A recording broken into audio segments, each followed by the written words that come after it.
Hello, everyone, and welcome to Dream Leapers with Harriette Cole. This is an election year. In fact, the election is just coming in the matter of days. There are many topics that should be top of mind that we should have been paying a lot of attention to, and one of those is technology. So I wonder if you have been paying close attention. Let me tell you that our guest today has, and she's written a book all about it.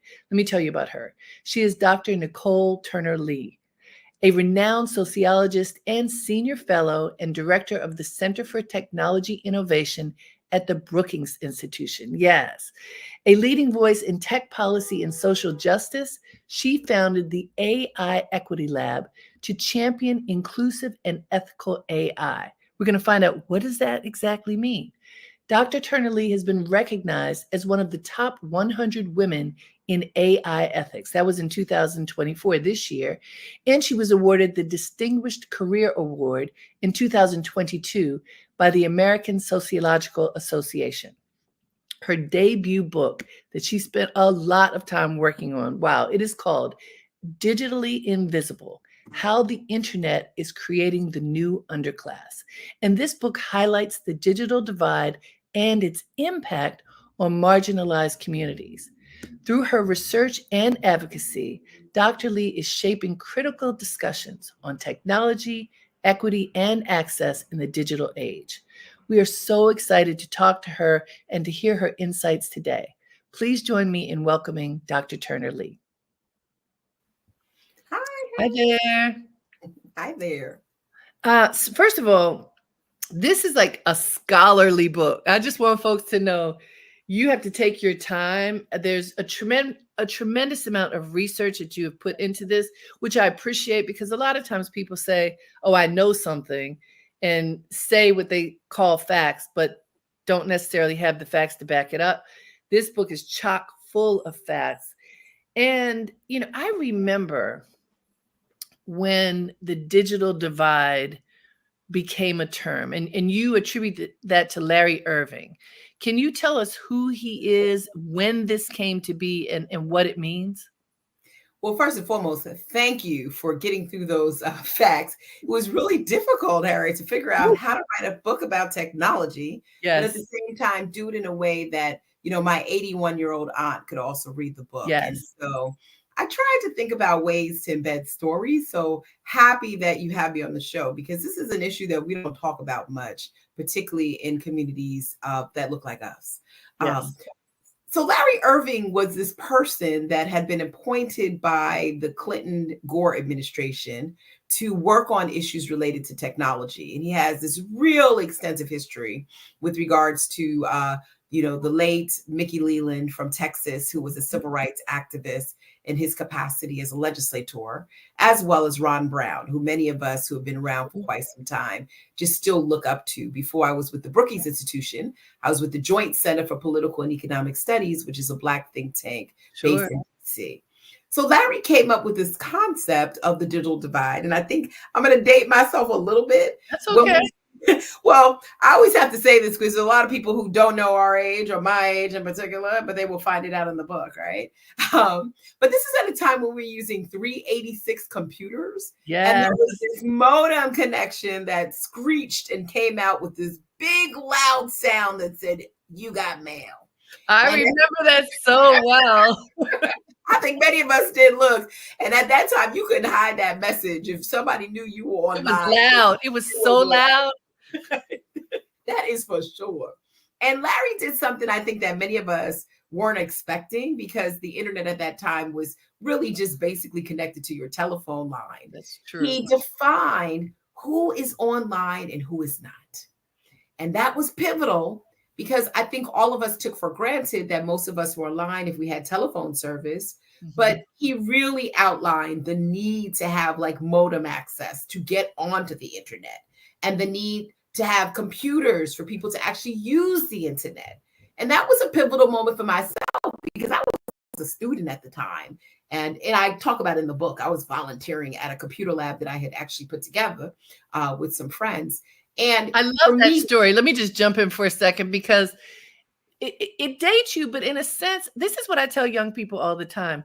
Technology has expanded exponentially in like the past 30, 40 years, Yep. depending upon anybody who's paying attention right now, who's tuned in with us, whenever you entered using technology, it is just not anything like it now. And you describe at the beginning of your book this little lab that you're in that's for the community, and you use your pennies to upgrade and buy some computers. And that was when you discovered something that so many of us discovered. You could have a computer if you could even afford to buy a better computer, but if you don't have access to the internet, it doesn't matter. You're going to go at a snail's pace. And this, by the way, is still true. I know. Still true all over the United States. Yeah. At that time, and it's so funny you tell that story because I didn't know about a 386 computer. Now, I just want to put out there, Harriette, I don't know anything about Wang and all those other things, okay? I was after that generation, when we actually were using 386s and CD-ROMs and DVD-ROMs. So people just know I was around that time. But, you really remind me of that story that I tell in the book, because for me, it was entering that space in the late 90s that really today didn't have the same significance. It was more so like letting the kids get online so that they could play with games, or getting them CD-ROM drives, or having the seniors come in and play, crossword puzzles and bingo. It was really at that time in the late 90s, more of a conversation around who's got connectivity, who doesn't, because it was I was a college student at the time, a graduate student. As a matter of fact, I had internet on campus, but I didn't realize until I went to this community in Chicago, which was an affordable housing complex, that not everybody was like me, which was unusual for me to be that way because I'm a sociologist by training, right? Yes.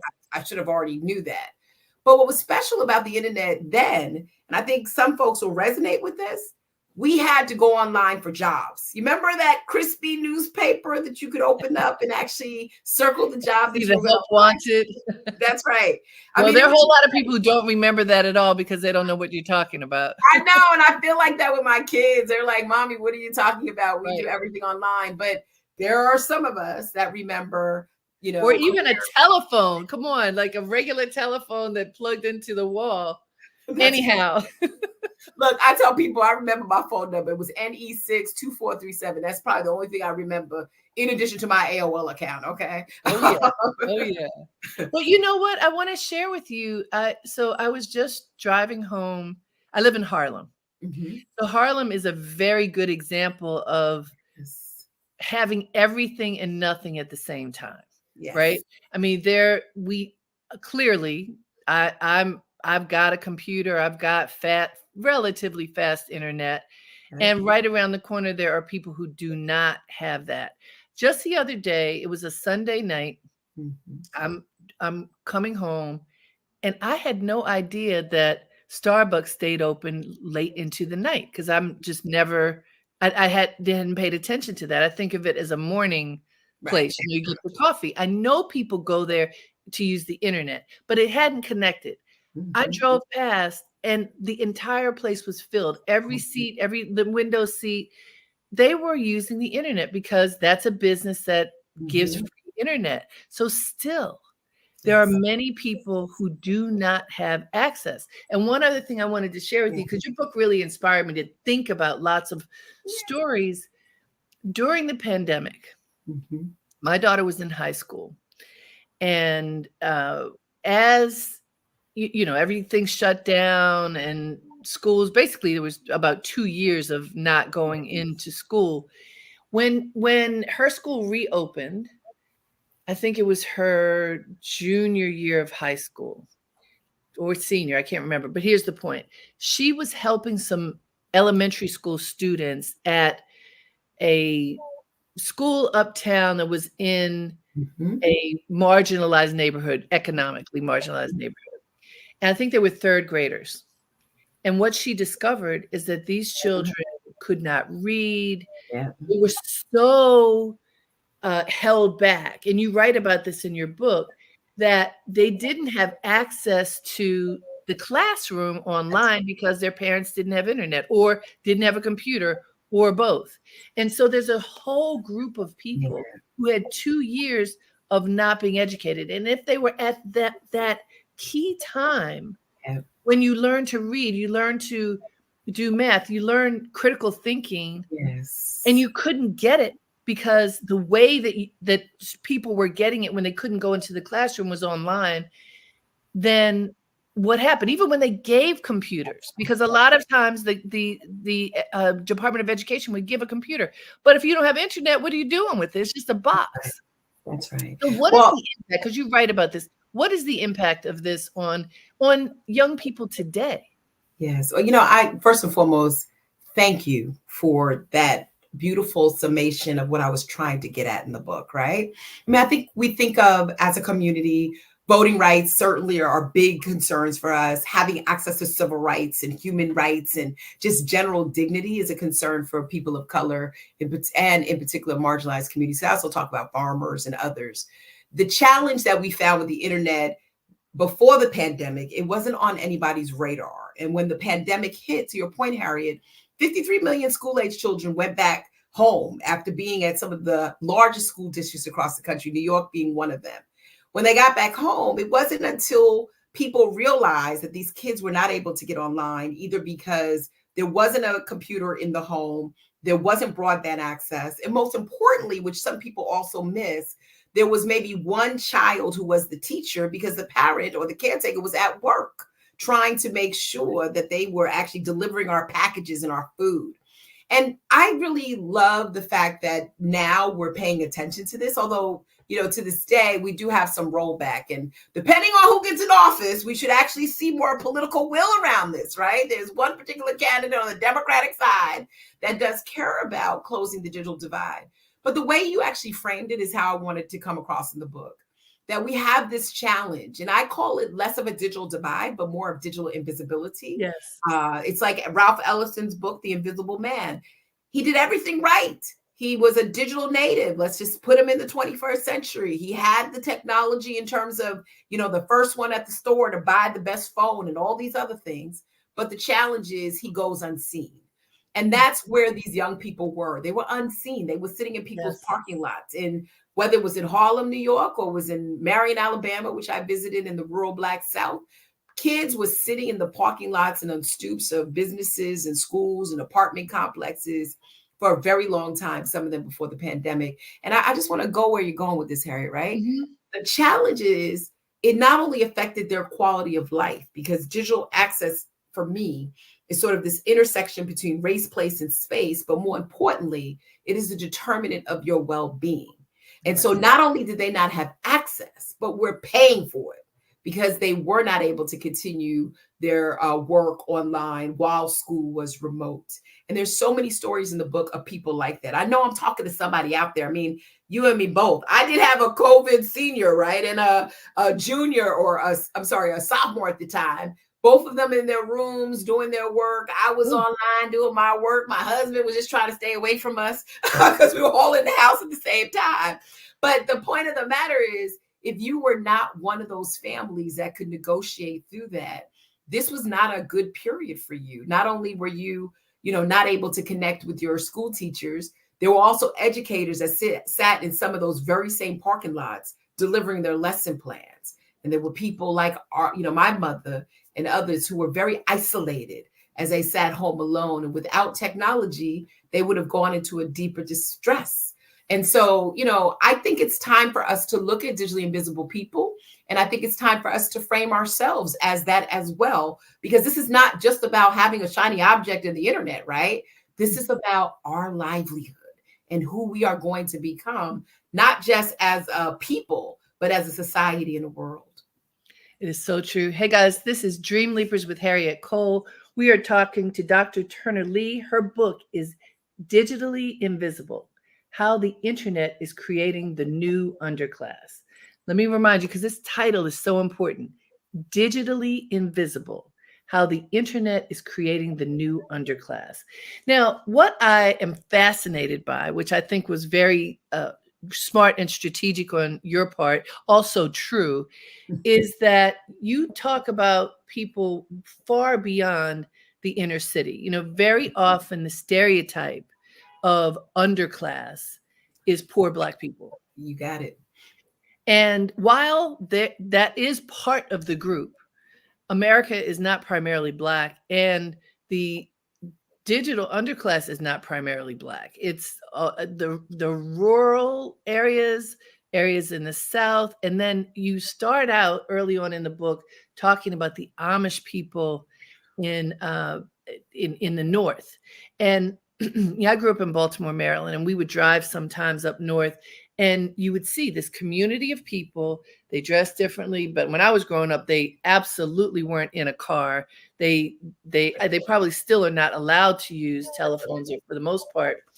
And whether it's the Amish people, whether it is Hasidic Jews, whether there are lots of religious groups that choose not to use technology the way that we use it today. And you describe how they are having many disadvantages because even, what, I thought about this. I didn't read this. I don't know whether you have this in your book or not, but I remember learning some years ago about farmers in African countries, in poor areas that have been given digital telephones, smartphones, that have enabled them to farm and do farming within their countries and beyond because the technology is there and they figured out how to use it. I feel like in some senses that is more advanced than some of the things that are happening in this country. Oof. Oh my goodness. Yeah. So, I didn't talk about the farming one. I did talk about the banking and health. So Yes. particularly in African countries, I mean, they are well beyond us when it comes to leapfrogging SMS technology as well as internet. I mean, one of the projects that I'm working on now, just as a matter of fact, is how we actually look at what's happened in the global South, particularly the African continent, to better understand how technology is being harnessed for public interest and the public good. To your point, it was really fascinating going to very rural white areas and talking to farmers. They accepted me, but I have to say there were more cows than people, and I almost hit a couple of them on my way. And when you talk about Harlem, just for people who are listening as well, I mean, I have great love for Harlem. One of my first jobs was at the Harlem Urban Development Corporation when there was a Woolworth across the street.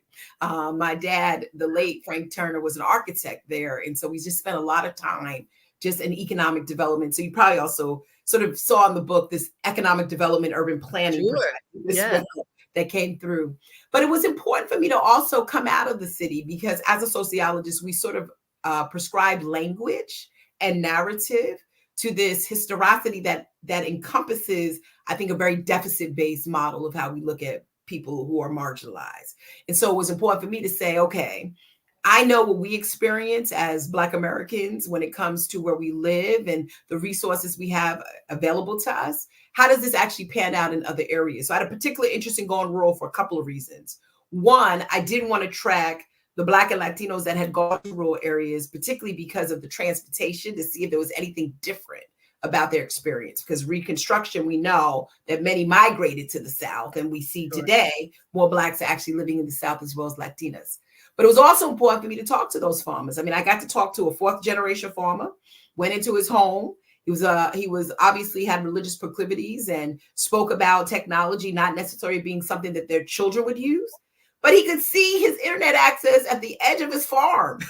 And he said it was very difficult for him to actually order supplies. People wanted him as a fourth generation farmer, who also, by the way, was experiencing decline because we have not invested in farming in general, particularly Black farmers, right? But fourth generation farmer trying to make it in a occupation that his forefathers did was really hard. I mean, of course, we could have a whole other conversation on Black farmers and reparations, but that's another dialogue, right? But I felt for that guy, like I did for a mechanic who was still using books to actually figure out what tires people needed. He said it took about 2 weeks to actually get a tire replacement to somebody. This was just right before the pandemic.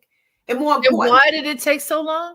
He didn't have internet. So he had to go through those tire books. I don't know if you remember back in the days, you go into the store, you go to Sears or someplace and replace your tires and had to go through the book and then to find the rim and the tire size. And, he was able to get a little bit of internet. It wasn't a whole, solution like we see in cities. He was able to cut that process down to 2 hours versus 2 weeks. But I think the thing that really got me, which I think is a universal concern in our society, is the healthcare aspect of it. In a place like Garrett County, Maryland, or Staunton, Virginia, or even Marion, Alabama, which is Black and rural, the distance that it took for people to get services was disturbing. So I went to many of these places before the pandemic. The pandemic came in. Harriet, I kid you not, it added another year to my book because I had to go back and revisit Of people. course. But in one place, it took health workers like 2 hours to get to the nearest family. This is in Garrett County, Maryland, about 3 hours outside of Washington. It took them 2 hours to go back to the office just to put the information in the computer, and then maybe 2 weeks to go back to visit with a family. I mean, I work in the space of health disparities, something I know is also very interesting in the work that you do. Yeah. We should not have that lack of resiliency and speed to care for people. And when I went back after the pandemic, it was discovered that many people died because of that lack of connection when it comes to healthcare. I'm not saying that our healthcare system is perfect, but having access to technology is actually a game changer, and it does save lives. And so, Well, and actually to that point, because I was curious about this, you talk about the digital visit that was created during the pandemic, which honestly, I have mixed feelings about it, because all of us who could had digital visits with our doctors, because there was a time when we could not go physically to the doctor. And so I get that it's better than nothing. And I also get it feels surreal, and it feels because now they're still doing it. And so yes. like, wait a minute, but I want to come in. I want you to see me. And it's hard sometimes, especially in our communities, where if there's a health clinic, say, or something that is other than the concierge doctor, where they won't even accept insurance, it's hard to get an in-person meeting. So can you just talk about, because it's this double-edged sword. Yes, there's something great about being able to talk to the doctor if he can't get to you or she can't get to you, but also losing the in-person experience, I think, takes something away from good healthcare. I love the way that you posed that, because I think that's the conflict I had throughout the whole book, right? The conflict of, how do you advance communications in ways that, we're way beyond the telephone. We now have the internet, right? The train has left the station. We're all carrying around these phones in our purses and our pockets. Exactly. And we're engaging in activities that are way beyond a phone call, right? We're doing it for booking an airline ticket, to seeing our doctors, to checking on homework assignments, to hopefully we'll get to talk about artificial intelligence. We are. Actually something that's making it even more complicated. With that being the case, I do think you have a point, right? We fought so hard before the pandemic to be able to get doctors to use technology to help people who did not have close proximity to a quality healthcare institution. And it took a long time. I mean, the pandemic did a lot on the policy side to create these exemptions and exceptions that many of us fought for about 10 or 12 years. I was just telling somebody, when I first got to Washington, D.C., one of the first people I met was a congressman by the name of G.K. Butterfield from Wilson, North Carolina, that believed in telehealth and telemedicine. And it wasn't until the pandemic that we actually saw a good proof of concept that people could actually do this. To your point, though, and this is what I try to really talk about in the book, where my nervous tension actually existed as well, is that we have these fragmentations and historical barriers, some of them structural, some of them related to discrimination, where access to quality healthcare, quote unquote, it does not have the proper frame. And so whereas doctors may see you remotely, there are instances where you still want that relationship with someone in person. But the healthcare system in and of itself, in many respects, doesn't incentivize doctors to do both. So that's where that tension is, because even though we were able to save a lot of lives, I mean, I'll give you a perfect example. In the book, I met Frances in the parking lot of Phoenix Library. She was arguing back and forth with the librarian because she needed a library card. Why? When I chased her to the parking lot, because she had just been diagnosed with stage 4 breast cancer. And the only way she could see the results was to go to the computer at the library, because she didn't have access at home. I don't know how she handled it. I asked her in particular, didn't really get a clear answer when she did the remote visits, except to say she used her son's phone. But we've got to break through those barriers so that people have the choice. So I love your question, because part of what I try to say in the book is the technology is out there, but it has to be in places where people have a choice to navigate through what's going to work for them. And we've made this assumption that we have no agency over this technology, right? That we basically are all like, using it in ways that are going to improve quality of life, but there are still people who have data caps. There are still seniors that don't know how to use this well. There are still people who live within buildings like affordable housing where it's concrete construction and they couldn't get the technology if you gave it to them because Wi-Fi signals don't propagate. There's just so many concerns, which is why I think we need to change this to how do we make the digitally invisible seen? And why does that matter to our competitiveness and our health? So many things are coming to mind as you say this. Often at the end of the year, there are these moments. I was just talking about this earlier today. End of year can be end of job, can be end of contract, there are a lot of endings that happen toward the end of the year. Yes. And so I know a number of people who are in the position of losing work. Yes. One of my friends who has a labor job has been out of work for almost a year. Almost impossible. It has been impossible to find work. And, we find that hard to believe, yet it happens. It happens. And in this case, this friend, so their phone got cut off. Mm-hmm. If you haven't been working for a year, you don't have money for a phone. And even for a labor job, the way to find work is on the internet. That's it. So if you don't have a phone, how are you now going to look for work? And so I've watched this person, like the crisis get worse and worse and worse because of not having money, not having opportunity, not figuring out, when you go so long without work, it impacts your spirit. And then, you don't even think, can I go to the library? It's just a shutdown. I feel like a lot of people who do not have access in the ways that seem just commonplace are being shut out. And you write about this being digitally invisible when you don't have access and when your world starts shutting down for whatever the reasons are, especially economic reasons. How do we turn the corner? What do we do to help people who find that they're in a hopeless place? Yeah. You're going to make me cry because that was the purpose of going out to visit so many communities to kind of see what people were experiencing. And I'm a DC insider, right? Because I do policy. And so it was important for me to revisit my roots and go back and hear from people what their experiences are. And as your friend, you mentioned, there was so many people like that in the book that, you can identify with, whether or not it's the person that you see in your mind, you actually feel the same kind of circumstance. And that was the reason for why, I just wanted to dig myself and put my whole self into this.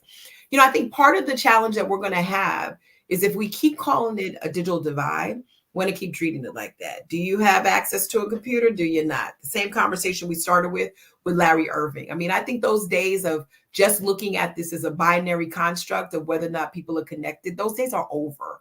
What we really need to be thinking about, are we creating the avenues for people to actually be productive and leverage the internet as a result to be able to reach their goals? I mean, your friend on labor, can I share a little secret with you that didn't really come up too much? Black women-owned businesses were the first to shut down during the pandemic permanently. Not temporarily, permanently. And that was because many of the Black women-owned businesses did not have a plan for how to migrate from inline to online. I think it's really important for us to think about the internet as a place for economic growth and opportunity. Other countries are. You've mentioned the African continent. We are seeing over and over again. Harriette, I was in China. I was walking down the street in China in a small water town a few years ago. I have to admit, many people thought I was Michelle Obama. I'm much shorter than her. They don't see. Well, because you look exactly like her, of course. I know, it's like they don't see many Black women walking in a small water town in China. So I was like, Michelle Obama. I was like, no, that's not me. I don't speak Chinese, but I did hear the Michelle. But I met this woman. She was like 88 years old, who was sitting in her own little, space selling these beautiful cashmere scarves. And when I went to pay, she pulled out a QR code. I pulled out cash. She pulled out a QR code again. I tried to give her my cash until we had to figure out that I didn't have a QR code. We are Mhm. actually seeing this in so Wow, many other countries, but yet we in this country don't take universal service to communications very seriously. We did when that's we had the powerful. rotary telephone, right? Because we wanted everybody to have 911. Today, we're not taking it seriously. And unfortunately, one of the other things that I put in the book, which I had to do, was to suggest that it's not like we in this country cannot take this seriously. We've solved a lot of issues with technology. We have a lot of great companies that are tech based that all of us use, but we don't have a patent or a copyright on. Just got to tell you that, right? The key thing is we've got to use technology to leverage it for the public interest and for the public good. And your friend is one of those cases where they should not be limited by their inability to have a phone. It's like having the inability to get to a job because you don't have a car.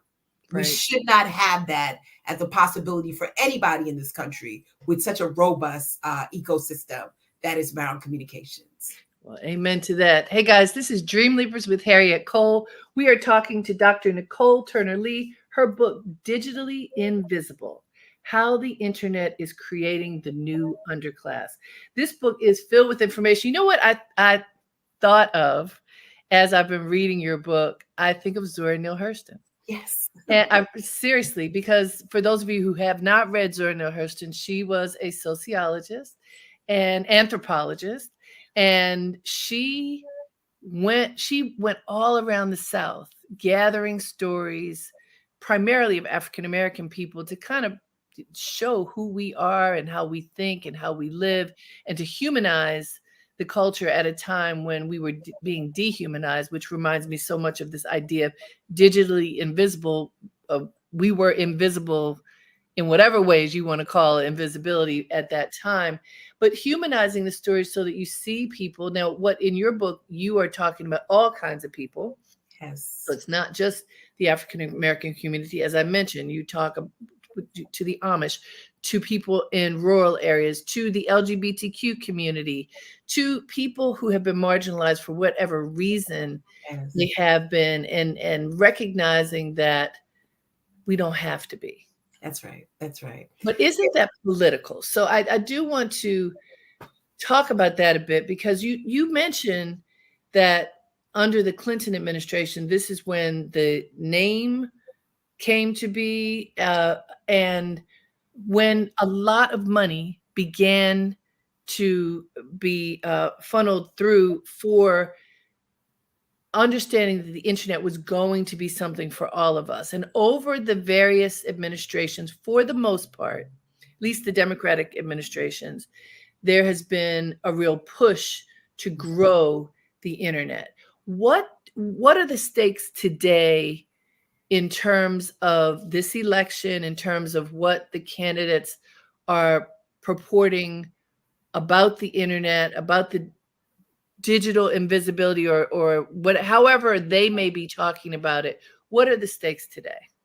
Oh, the stakes are very high, and I'm glad you teased out that portion of it as well. I mean, listen, we are at a critical crossroads. In a few weeks, we'll have a new commander in chief, a new executive in office. We'll have a new public servant and leader, and it's important that we make this one of their prime concerns. And the Biden-Harris administration, under Vice President Harris, who's now our presidential nominee for the Democratic Party, has been really clear about their support for technology and particularly digital equity.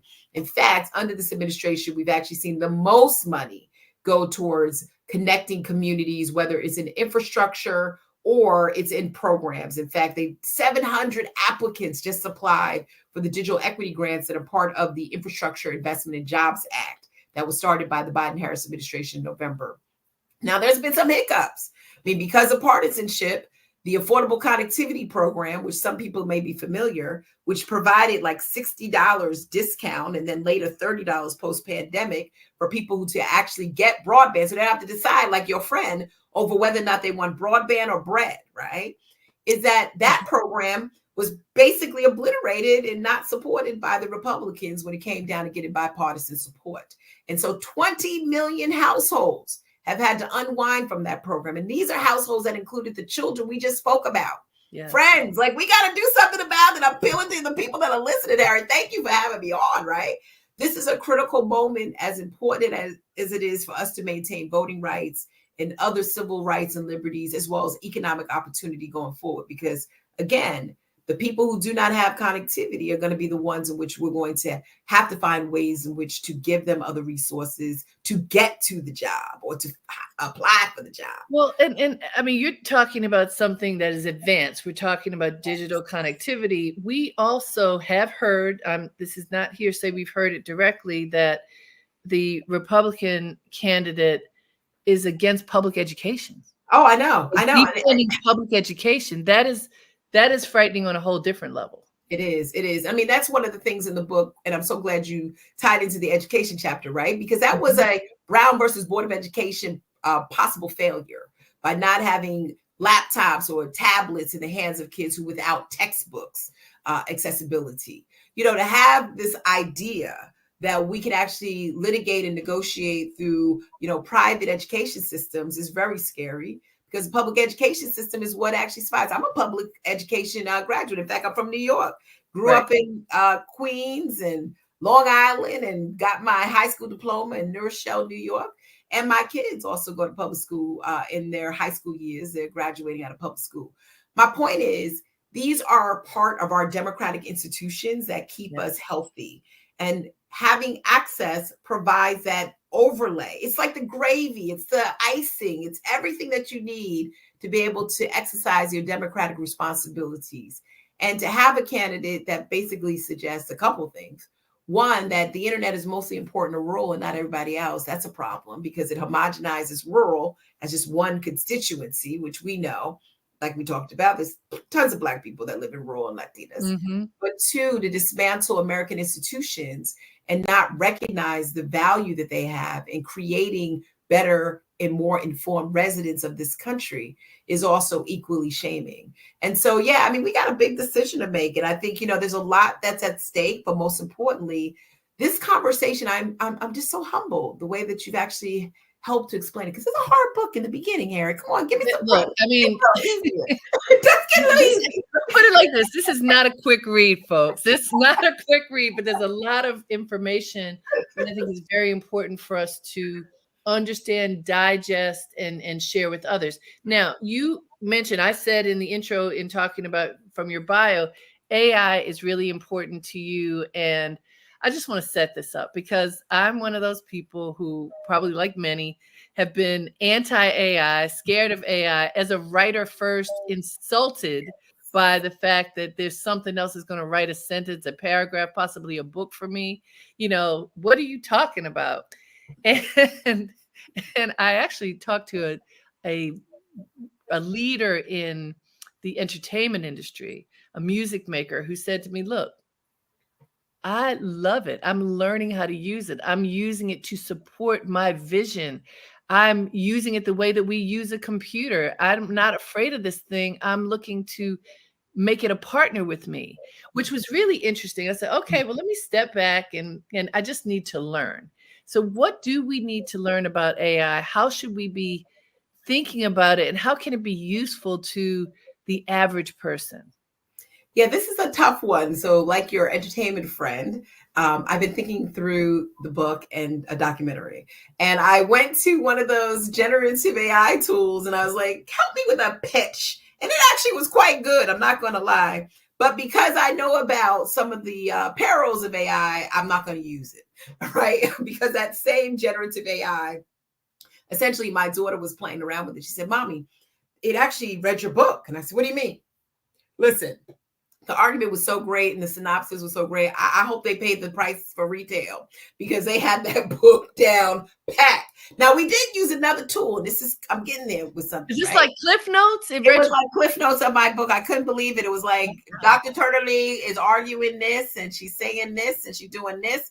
Like I said, I'm like your friend, right? I like the documentary stuff, but I didn't like the fact that the AI was actually reading my book. Well, by the way, Dr. Turner Lee, for anybody who may be a little younger than either of us, who are from different generations too, but Cliff Notes, you may not know what that is. So I just want to explain. When I think I was in high school, maybe I can't remember, high school, college, I think it was high school.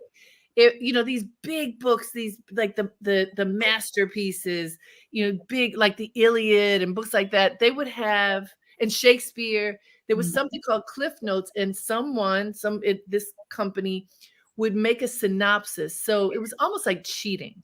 You could read that and not read the book and still understand it and get a good grade. So basically, AI is doing that for you in a blink. Is that Oh it? my goodness. I know I felt so naked and exploited for a minute. I was like, oh my goodness.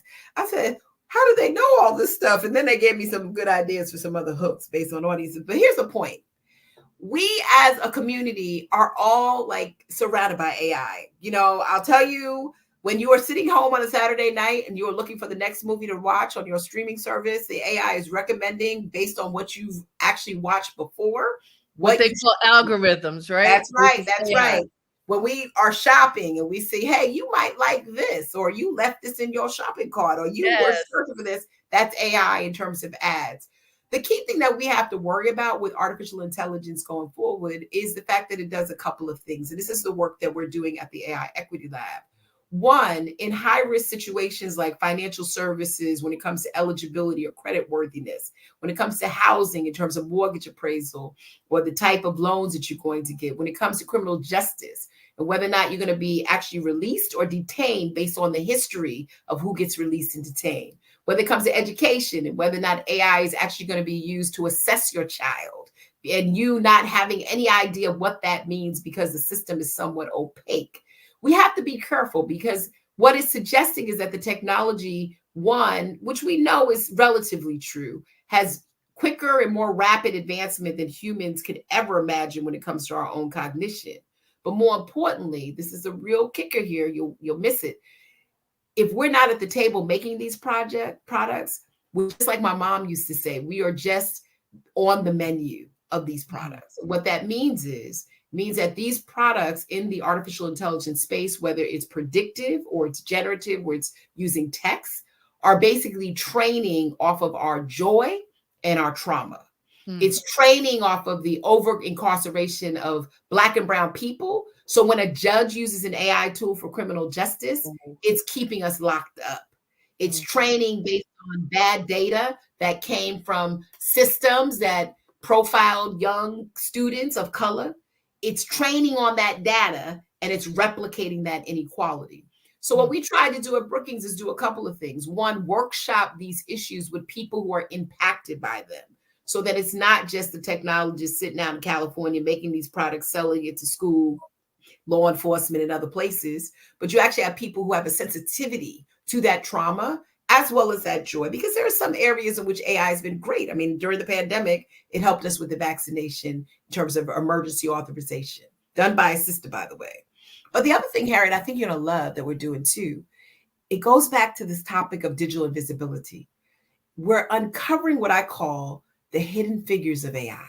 The people like Katherine Johnson that had to wait till 96 years old to get recognized because she averted many space disasters. There are many women of color, Black women in particular, that are actually helping us to create what I call equitable and inclusive AI. That if we're going to be subjected to use it, may it look like us. May it have our voices in there. May it understand the impact of discrimination and racism. May it understand that we want agency over our data. And so we're like working through that. That's powerful. It's been a we real want agency over our data. That's like a drop the mic. If you don't have that written down already, you need to write that down. That could be a slogan. Well, let me remind folks first, this is Dream Leapers with Harriette Cole. We are having a really important discussion with Dr. Nicol Turner Lee. Her book is Digitally Invisible: How the Internet is Creating the New Underclass. It's a very powerful book with a lot of important information for us to think about as we are moving forward. You know, when you think about the future and how racism is built into the DNA, it seems, of American culture, global culture. This, I mean, on the one hand, this is pretty sad because it's just saying now it's going to be built in through AI as well. But if we're aware of it and we can figure out how to be smart about using it, maybe we can, be on the other side of this rather than succumb Yes. to. So I just have a question. I would be remiss. I think of the Brookings Institution, and I do not think about people who look like you. I do not. I think of it as I think of it as a very conservative think tank. Tell me, are there any other people who look like you there? What's the racial composition and philosophy? Because truly, I think of it as a conservative institution that more upholds very narrow thinking. Am I wrong? So it's very interesting that you would ask that question. Again, I'm just like the theme. I was digitally invisible. I've been doing this for about, as you can tell from the book, 30 years. Mm-hmm. But actually, before I came to the Brookings Institution, I was doing it in the context of civil rights. So I was working alongside our friends at the Rainbow Push Coalition, National Urban League, NAACP, really trying to ferment what it means to have equitable technology access. With that being the case, when I was brought to Brookings, I'm not going to lie, I've been in DC for quite some time. I was quite surprised that there was not a lot of chocolate on this side of K Street, but there wasn't. And when I walked into that place, I'll never forget, after being hired, it was an eye-opening experience. That was almost 10 years ago, Harriette. And today, thanks to the fact that when we get into these places that we have to break down the ceilings, the walls, break up the floors and everything that we could do, there are now 7 to 8 of us who are actually scholars at the Brookings Institution. Good. 7 to 8 of us who deal with issues that intersect our particular subject matter expertise alongside things like criminal justice and policing, home ownership. I do technology, healthcare. I'm really proud of that. In addition to the fact that on my team in particular, as a center director, I have a Black RA who's been with me for about 2 years, a young man out of Kansas. And we just, get this, hired the first Black female CEO for Brookings. She's a 2-time appointee in the Obama and Biden administration, Cecilia Rouse. And, it's beautiful to see that we have a think tank that is stood up by a sister on what we more so consider ourselves to be, right and left of center, right? We're a bunch of scholars that get the opportunity to sort of talk about our expertise. We're not junior faculty. We come in with a long history, but it's tough because there's not enough of us and there's not enough Black-owned, homegrown institutions outside of the Joint Center, which really started my career, that are doing similar work. So that's why we need these conversations. I'm so just humbled that you did this because not many people understand, how important this is as a civil rights issue. So thank you. Thank you. Thank you for doing all the work to bring this book to life. The book, everyone, is Digitally Invisible: How the Internet is Creating the New Underclass.